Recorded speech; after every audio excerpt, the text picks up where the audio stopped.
Welcome everybody back to Veil of Sound Video Interview Sunday, and we have a very special guest who was already an interview guest of ours a few months ago, but then we were talking about him as an artist. Jay Gambit. Jay, thanks for being on the show. Good morning. It's 8 in the morning here in Philadelphia, and I was thinking this was going to be transcribed, so I'm here in bed. But sexy as always. Oh, thank you very much. I just pointing out that I wasn't intending to show up in a robe. Yeah, that's what you say now, and indirectly, this is your way of attracting more listeners. Yeah, this is my Pete Steele moment. At the end of the video, I show you my digital watch. So today we want to talk about his second album with Executioner's Mask. It's the second, right? Am I not wrong? Yeah, second full length. Okay.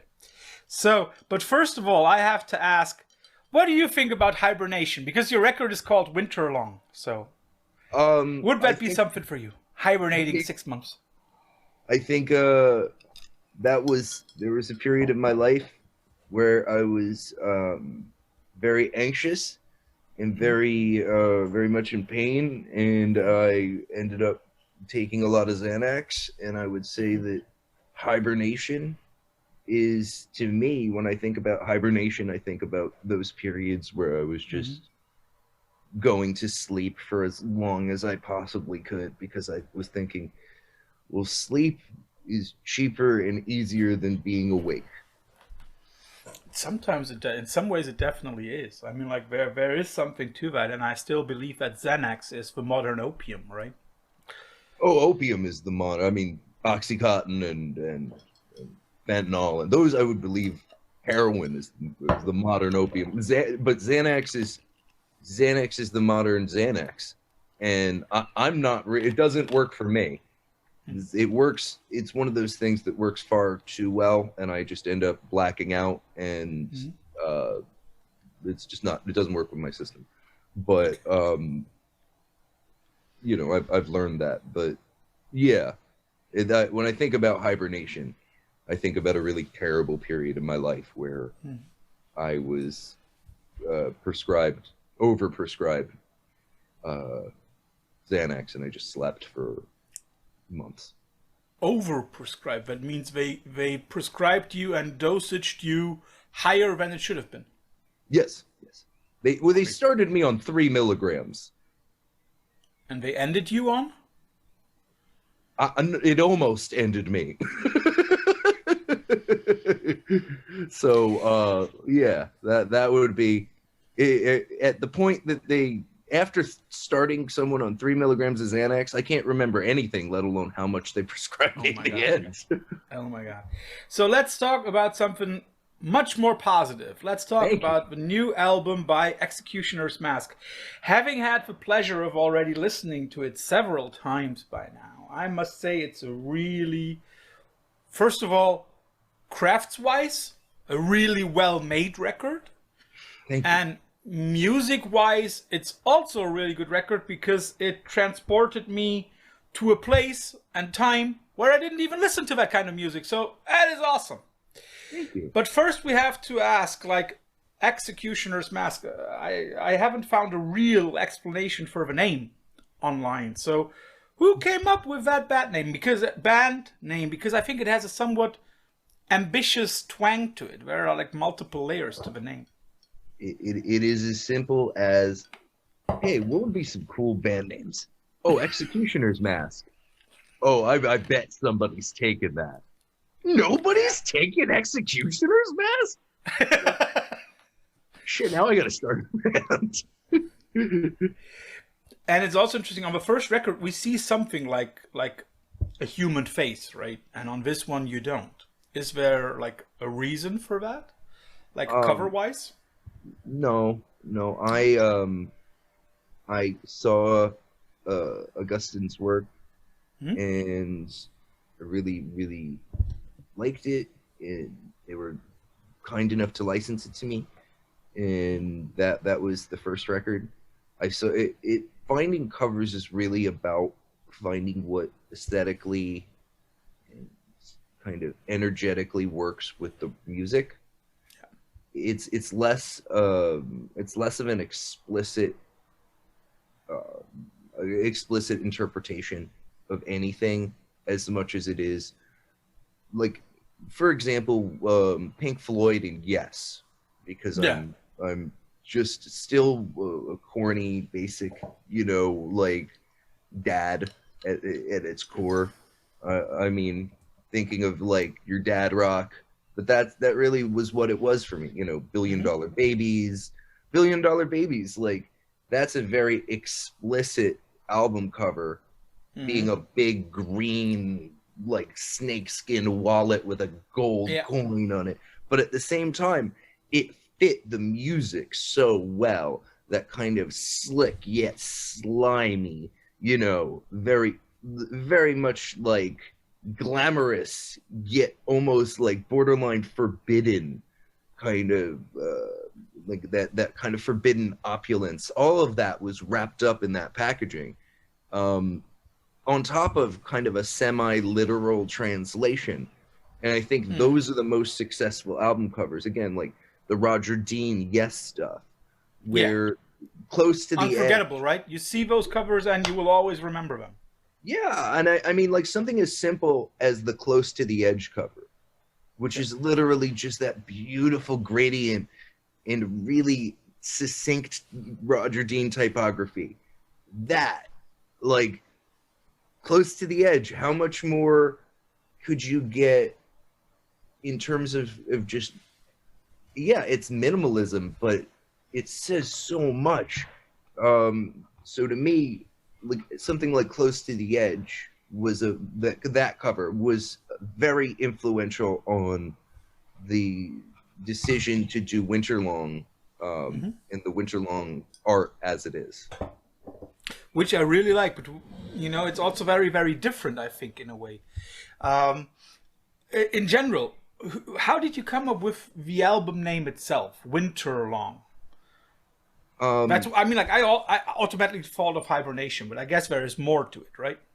Well, so the album the album title Winterlong really is, it's tied to a period of my life where I spent a shitload of time listening to the Tonight's the Night acetate bootleg, which was it's the Neil Young's album that was turned into the record labels, and the record labels said, way too dark, you can't release this.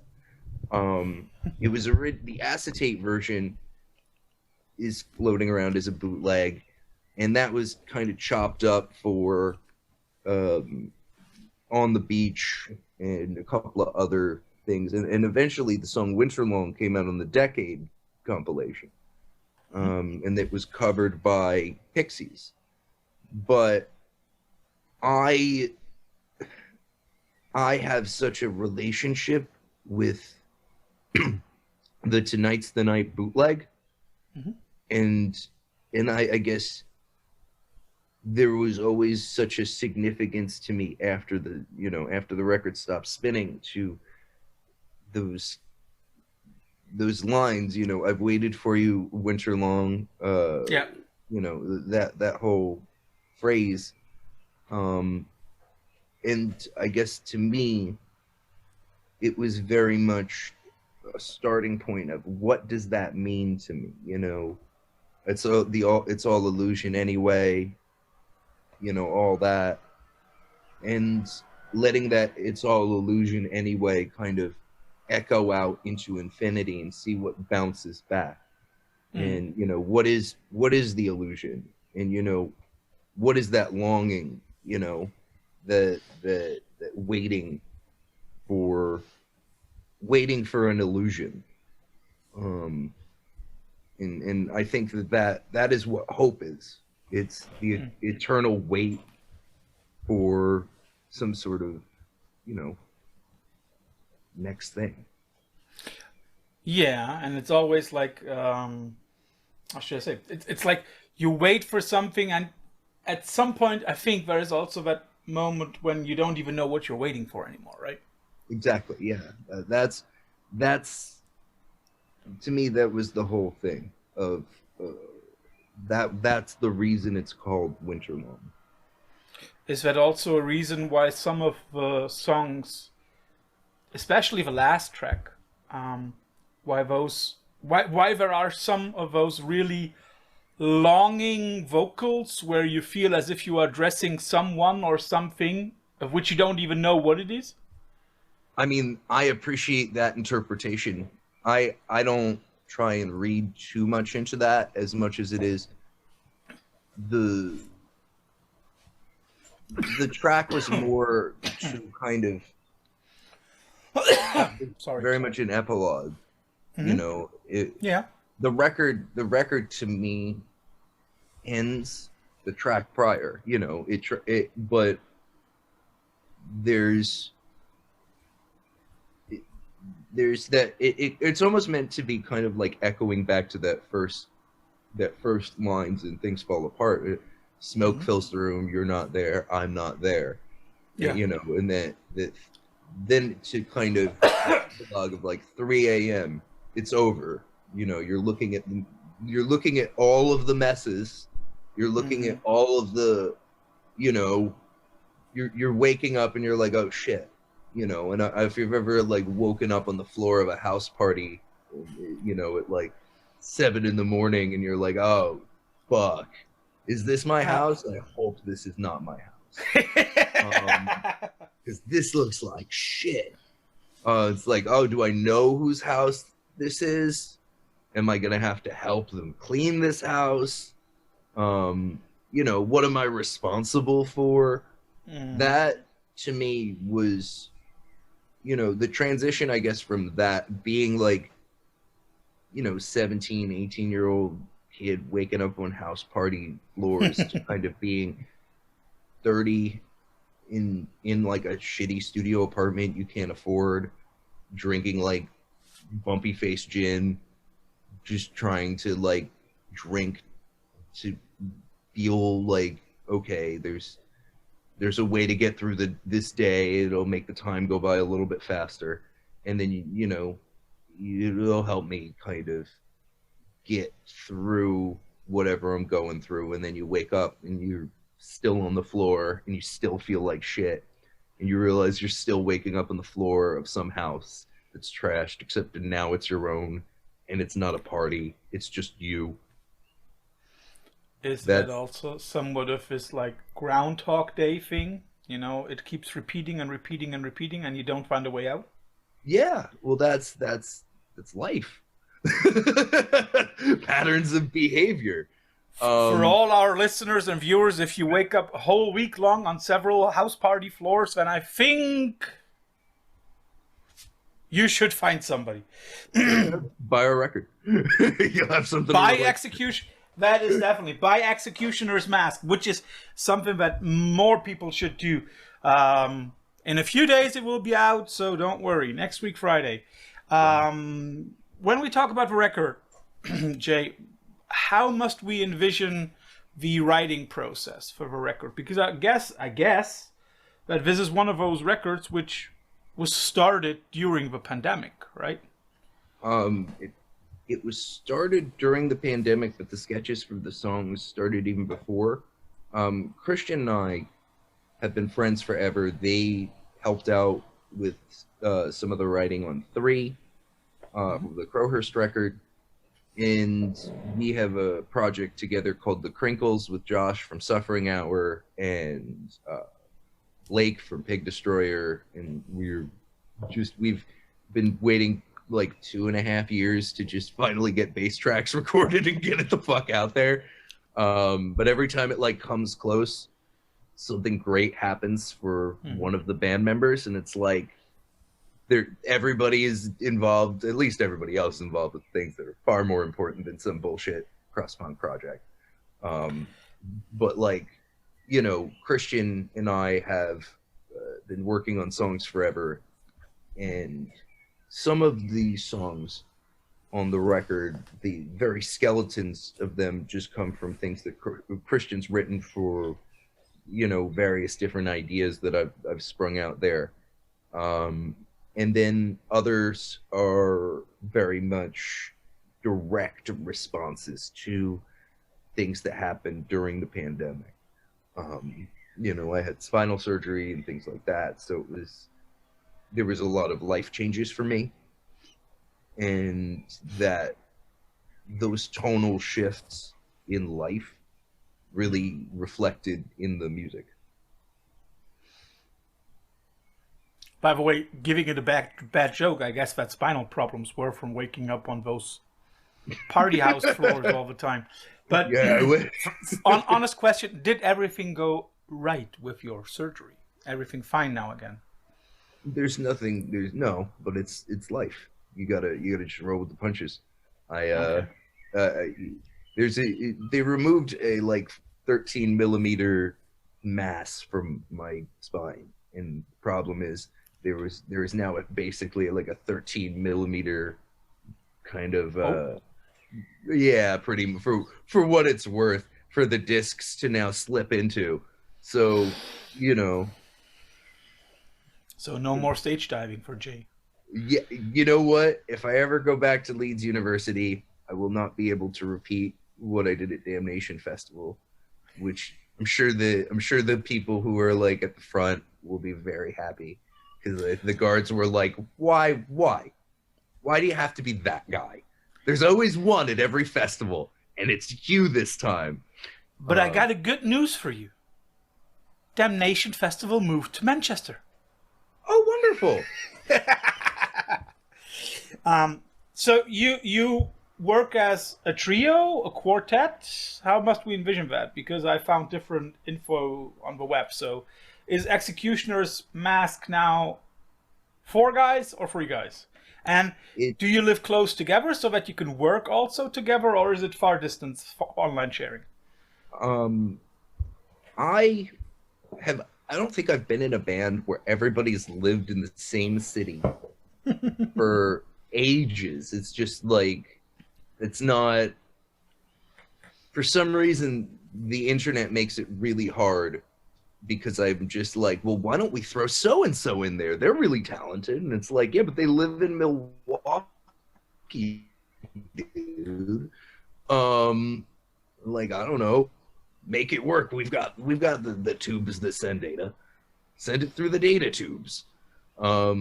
So I don't know, like, now, because the project has kind of grown out to a live band, the lineup for the studio in Winterlong is no longer the lineup now, because by the time we're done writing a record, we want to write more shit, and we're working on new configurations.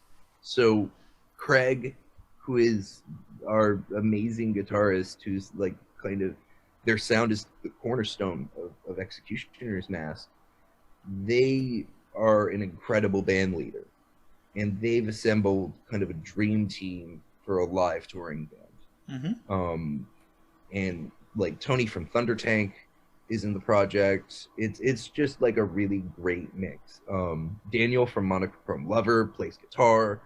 So as it stands, like, we can tour on that and play what we played in the studio effectively, because what we do in the studio it can't be replicated live by the people who do it in the studio. We just do too much shit. Like, Christian does more than they could do live. So, and you know, it's easier this way to just play it live as a 6-piece.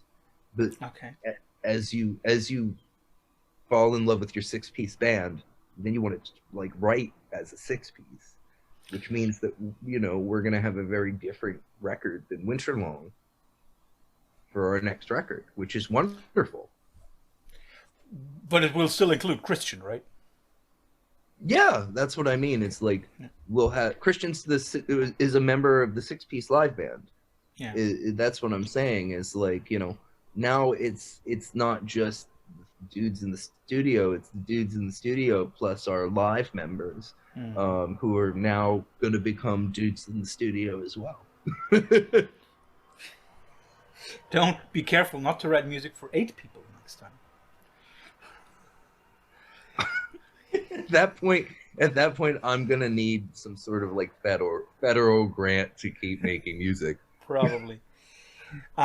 You just finished touring, right? You just did the first leg of the American tour, right? How was it?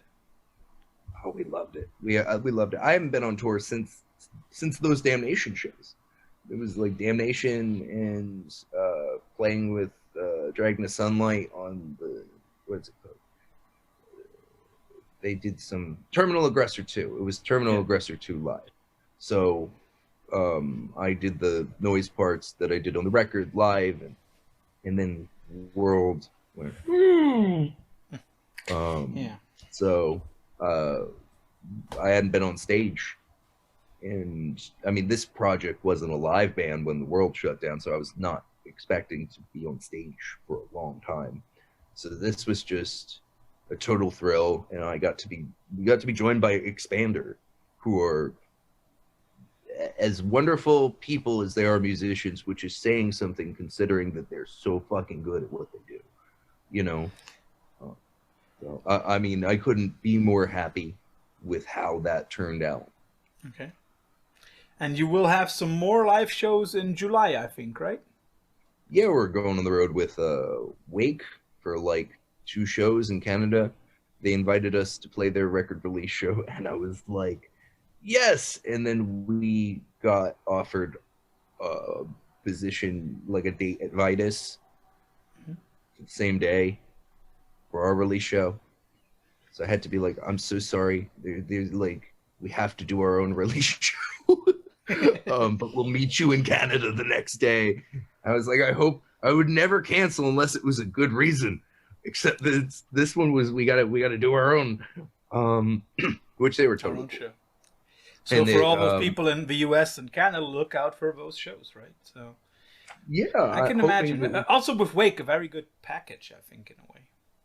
They're incredibly powerful and great musicians, and I think that putting us back to back is gonna be the type of bill that, I don't know.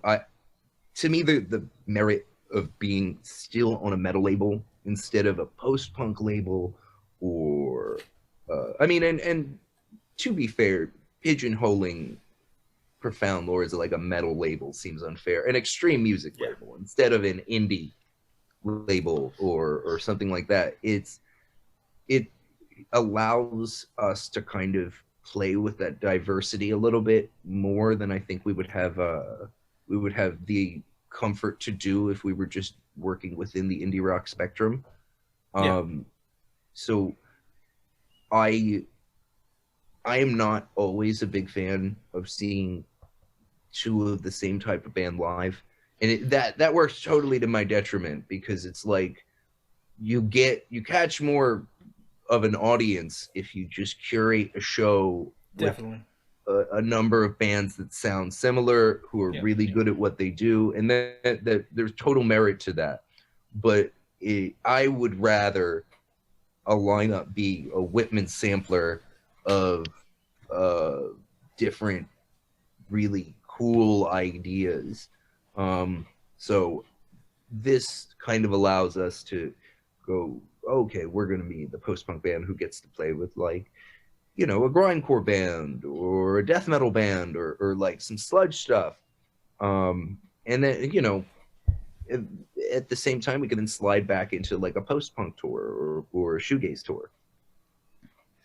I think that is also reflected in some way when I look at the collaborations that you have on this record. I mean, you have Jake Supersea from Wada and Ceremonial Castings, right? And Kennedy Ashlyn from Sea Screw. So I can understand that. So is it also something that you wanted for the record, to have collaborations with people who are not your typical proto-punk or post-punk folks? I mean, I didn't think too far into some of that, where it was like, I love Jake. They're one of the kindest, sweetest people. And they reached out after Despair Anthems came out and were just very kind and complimentary and encouraging. And it was very much out of the blue, and I was just taken aback as somebody who appreciates what they do. So, pardon me. So honestly, like, when it came time to work on Winterlong, there was a place on this record where there was a solo, and it was that solo, and I was like, you know, this would be so wonderful if we had Jake do it. I bet they enough. I reached out and they said, yeah, I'll do it, which blew my mind. Oh, I just got a message that said my internet connection's unstable. Oh no. And then with Kennedy, I really don't know Kennedy very well. So this was a situation where on the last remix record, we worked with Some Ember. And I mentioned to them that I was a big fan of Kennedy's, and their voice specifically was an instrument I felt like would be very beneficial on this record, specifically definitely because, is. Yeah, I have my voice is kind of deep and kind of very direct, and Kennedy has this wonderful ethereal quality to their voice, and I think it really translates when they're blended together, kind of like a peanut butter and jelly kind of thing. Good comparison, yeah. That was what I was looking for, particularly with, you know, with the way those two tracks are placed, of kind of the voice, the siren calling you into the sea, in kind of the siren that tells you to keep going when you're almost out of you know, out of hope, out of a reason to keep going, and you're like, if I don't see some fucking light in the tunnel soon, I'm gonna turn around.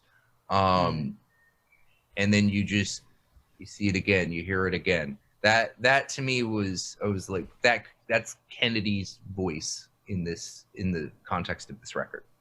Okay. Very interesting point. So what also strikes me is that, I already mentioned it to you before, I think the record holds somewhat of a positively seen, very 80s/90s vibe. The first thing that I really had in my mind was Nine Inch Nails. Don't ask me why, but it sounded as if it was like the middle between Pretty Hate Machine and the Downward Spiral. First of all, before I explain, would you take that as a compliment, or do you say like, old fuckers? No. I think specifically that that era of Trent Reznor's career as a producer was kind of almost foreshadowing to the kind of stuff, the compositions that they do today and that they've won Academy Awards for and stuff. I'm a composer myself, and I'm working right now. I'm actually working on a movie that was directed by Robbie from the band Heavy Heavy Lolo. So that's a whole different thing. And I scored a film with Picture Plane, who we're doing the record release show with, and as well as Tanya from Bismuth, and Dwid from Integrity. So it was, you know, composing film scores and making weird, noisy music. I think Trent Reznor, and probably, if not consciously, then definitely subconsciously influenced that kind of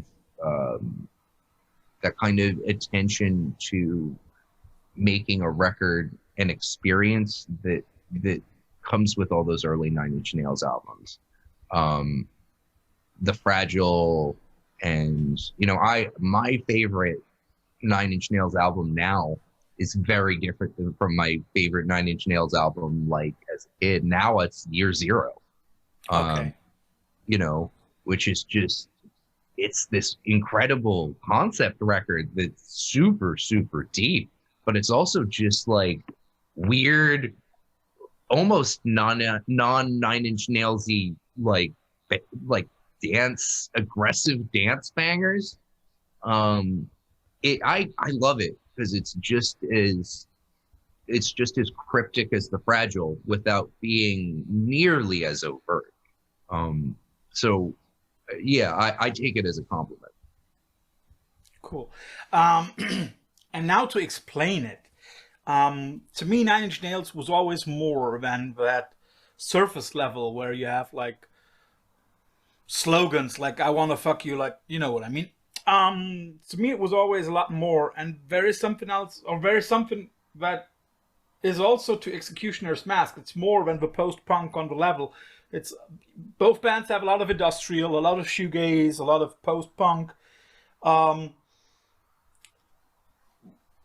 those things, like those genres, was that like, I guess it was not intentional that you said, let's make music like this. But is that something that the band members can agree on? Like shoegaze, industrial, post-punk? Yeah, I mean, I don't know what, I can't speak for anybody else in the band beyond saying that we all kind of really enjoy what we're playing. Mm-hmm. I think that that's at its core, and that was proven on this tour of like the folks who participated in the writing, the folks who didn't, doesn't really matter. There's kind of a kinship in playing music that's heavy and melodic and emotionally resonant. And I think beyond the power, the singular power that drives all those genres and what's good in all those genres, because I think really the core of all the genres you mentioned, post-punk, industrial, it's about an emotional heaviness. You know, I'm working in noise and metal.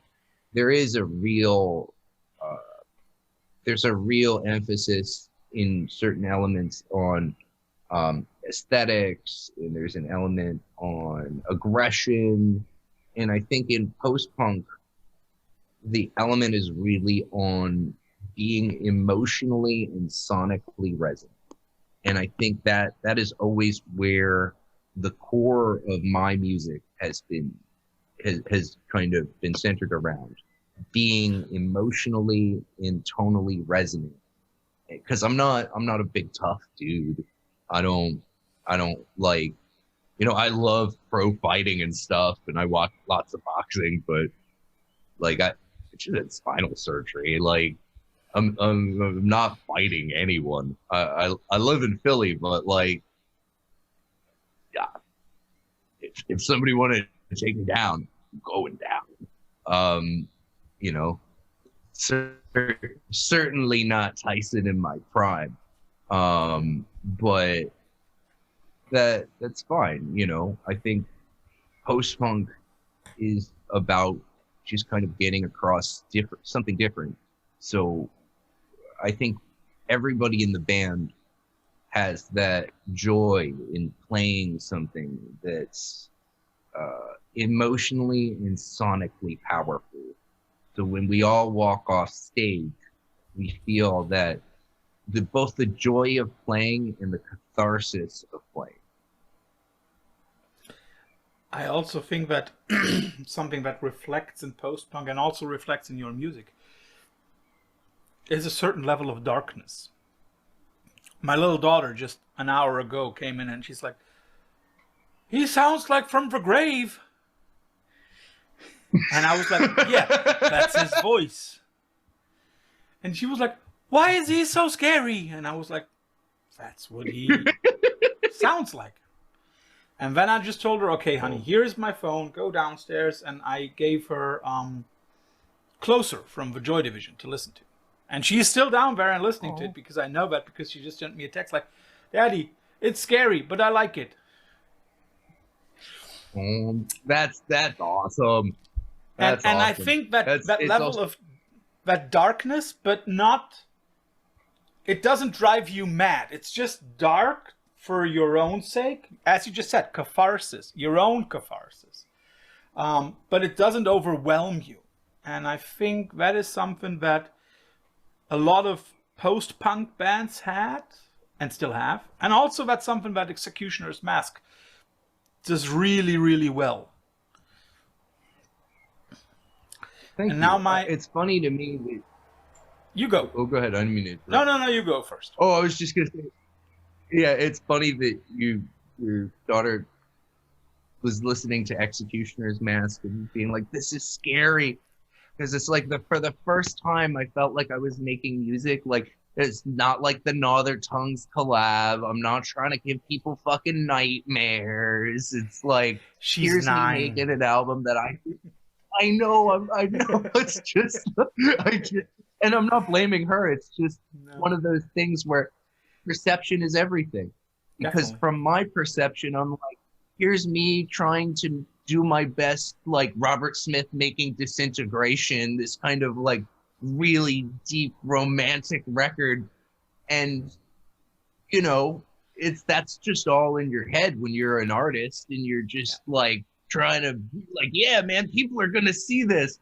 And then at its most visceral level, you know, a meal is nothing more than the ingredients put on the plate, you know, and that's, you can take it as a symphony, or you can take it as it is. But either way, you're not wrong. You know, so it's like, you know, but the chef is never looking at the meal and being like, oh yeah, well, this is just a collection of ingredients. You know, well, that's what it is on the menu.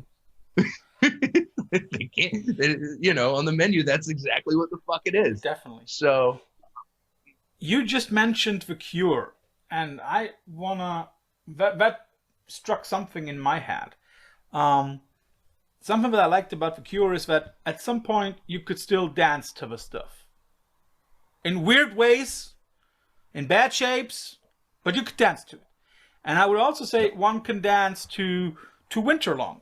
Is that, as you said, like something that you wanted people to be able to do? Oh yeah. So there's a big reckoning with me that in my mind about playing revival music. Coming from a place where I was 10 years of trying to make super forward-thinking music and like trying to be a real artist about it, and you know, no, don't you know, think forward, don't try and rehash, and then, you know, make a really fun record with your friends where you're just, you know, I wasn't trying to make super duper revival-y stuff as much as it was, you know, a love letter to the music that I was listening to and do listen to at the time, which happens to be of a certain era in a you know, at least a bulk of it.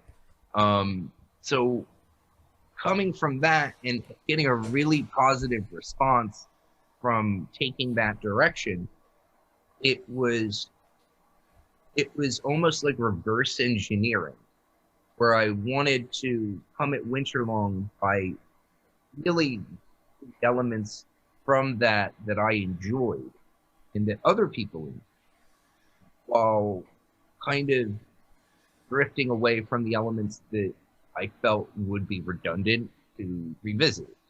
And one of the things that kept popping up was that the songs I loved on Despair Anthems, they're toe tappers.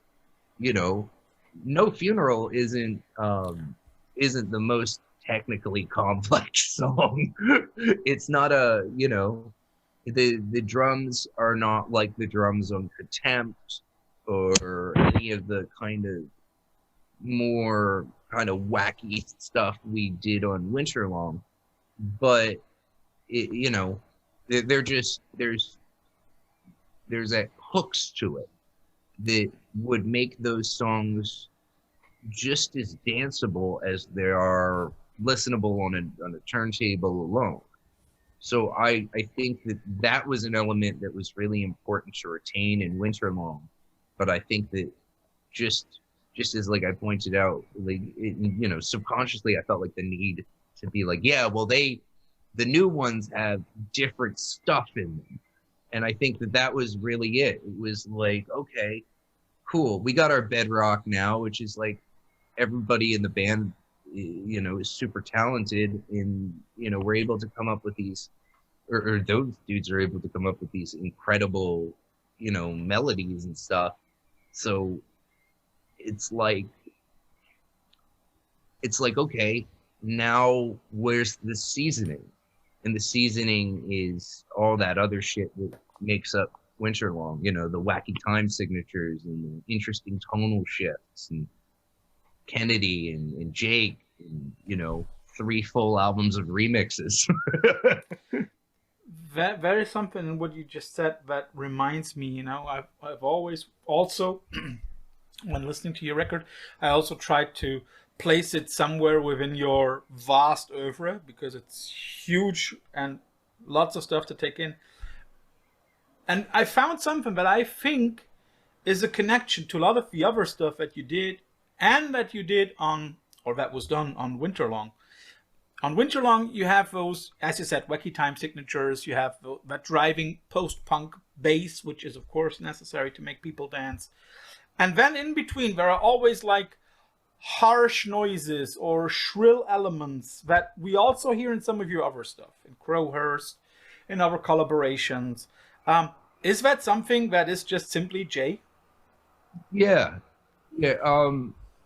So thinking about it now, it's really kind of, I guess, a reflection of the general brain fog that I have. The noise, the ever-present noise, and when just like falling asleep to a television, keeping on minimalist compositions in the background when you're alone, having a street near your house so you can hear people and be reminded of humanity. The absence of that is, to me, the absence of noise. So that having these big textural waves, I don't necessarily think about it as noise, because everything is noise. Noise. Your own breath is already noise. Yeah, noise is sound, and sound is noise. So noise sort of becomes a reductive term after a point. But I would say that having big textural washes is just kind of, I don't know how, I'm not a technical musician. So, I know guitarists who have a signature sound, and I know drummers who have a signature way of playing, and I don't think, I mean, my voice is my voice. I only have the range I could do, but I think that I'm only so in control of what my voice is.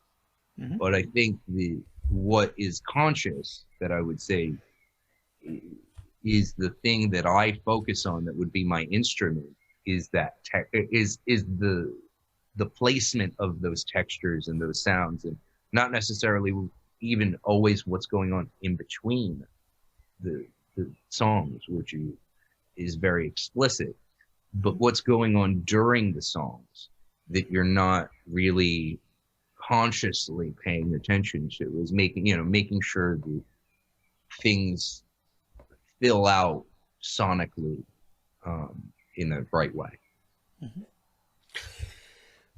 We just have a few more questions. We already heard Executioner's Mask is already writing new stuff. We have some remix albums coming up, which will be very interesting. One of them is going to be a bonus disc on Winterlong, right?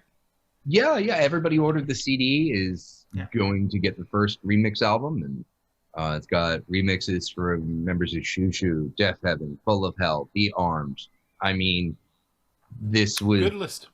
It is a list of incredible people, and then it's like you would think that volume 2 would be like, okay, here are the people that weren't good enough for the first to or go something. on number one. Yeah. But then you look at number two, and it's like members of Ramla, Street Sex, No Joy, like everything is so. There's so much good shit. Like the third one has like Kazimoto Endo and Goddess War, and it's like a really, the true head music. You know what I mean? Like, which will make your head spin. Yeah, exactly. But it's like the community really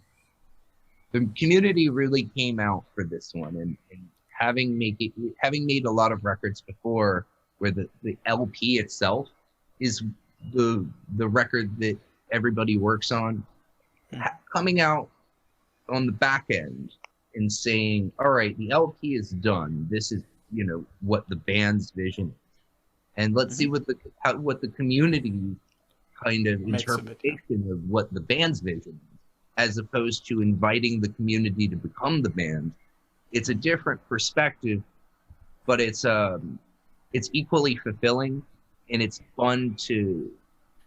It's just fun because it strips the politics out of the community.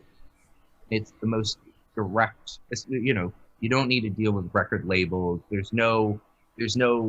Oh well, will this sell tickets? Goes first. How would it's. How will we get from point A to point B? Will we get transportation for all the members? Well, the piccolo player of this band, and you clearly we're playing with a lot of bands with fucking piccolo players, but of course. Yeah, exactly. Every band has. That's the type of band we are. But yeah, I mean, like, it's a really direct way to link up with the people that you musically admire, and that it's a joy to be able to call some of these folks peers.